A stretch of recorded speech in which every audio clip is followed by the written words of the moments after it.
Halo guys, welcome to my channel and in this video aku akan coba untuk bahas mengenai soal-soal UKAI. Jadi di sini aku akan coba seminggu sekali untuk buatkan video pembahasan soal-soal UKAI ya. Setidaknya dalam seminggu ada 5 soal dan harapannya semoga video pembahasan ini bisa bermanfaat buat teman-teman.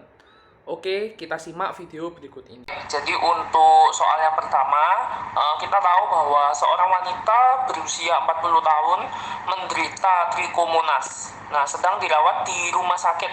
Ya, pasien mendapatkan infus metronidazole selama 7 hari.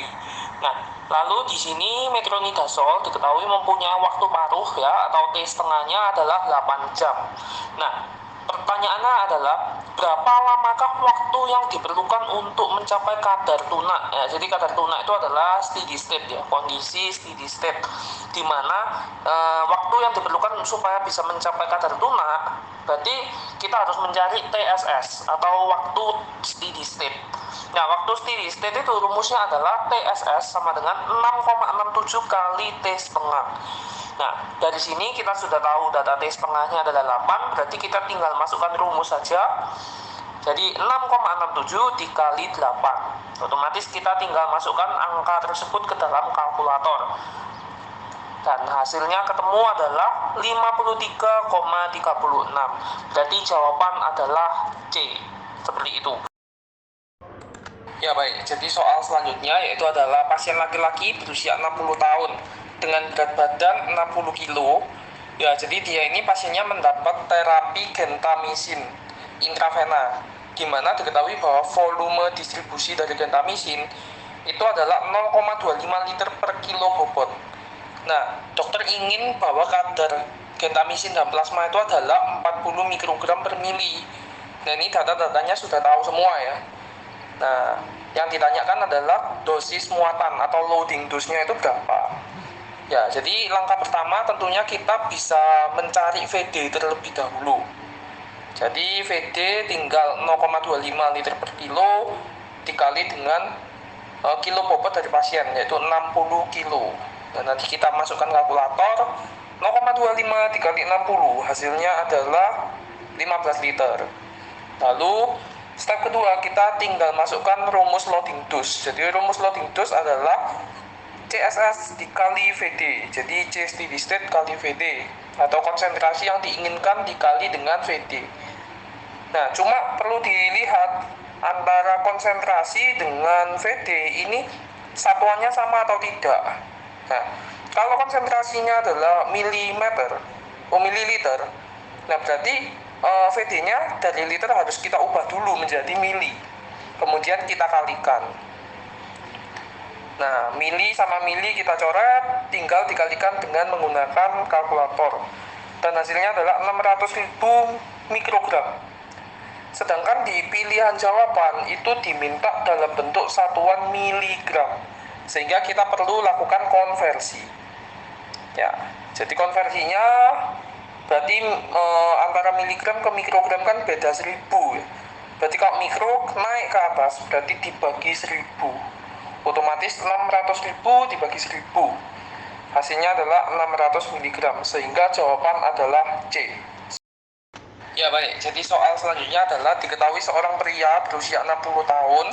Nah, jadi usianya adalah 60 tahun ya, di mana dia memiliki berat badan 65 kilo.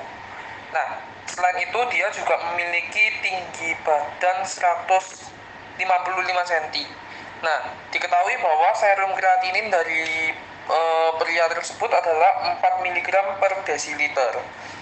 Nah, jadi yang ditanyakan adalah clearance totalnya, jadi clearance kreatinin totalnya atau CLCR. Nah, ini caranya cukup mudah ya, jadi tinggal masukkan rumus Cockcroft and Gault ya. Jadi CLCR sama dengan 140 kurangi usia kali BB per 72 kali serum kreatinin. Nah, ini rumus ini wajib dihafal. Nah, tinggal masukkan saja angkanya ya. Jadi clearance kreatinin sama dengan 140 dikurangi usia bapak tersebut adalah 60 tahun ya, dengan bobotnya 65 per 72 dikali 4 karena serum kreatininnya adalah 4. Nah, nanti tinggal masukkan rumus dan tinggal dihitung menggunakan kalkulator. Dan hasilnya menemukan adalah 18,5, sehingga jawaban adalah C. Ya baik, jadi untuk soal selanjutnya, yaitu adalah pasien laki-laki berusia 45 tahun, didiagnosa mengalami pneumonia. Nah, pasien ini menjalani rawat inap ya. Jadi dokter memberikan antibakteri yaitu tobramycin secara injeksi intravena ya, di mana nilai clearance dari pasien ini adalah 75 mili per menit dan VD-nya 35 liter. Nah, kemudian diketahui juga bahwa C steady state-nya yang diinginkan adalah 4 mg per liter. Nah, dengan intervalnya adalah tiap 6 jam. Nah, berapakah dosis pemeliharaan yang harus diberikan pada pasien tersebut? Nah, jadi maintenance dose-nya itu yang ditanyakan. Nah, tentunya kita dari data-data soal cerita ini kita bisa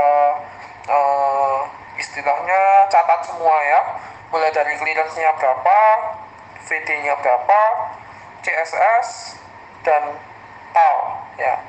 Cuma tau ini sepertinya pengecoh ya di soal ini.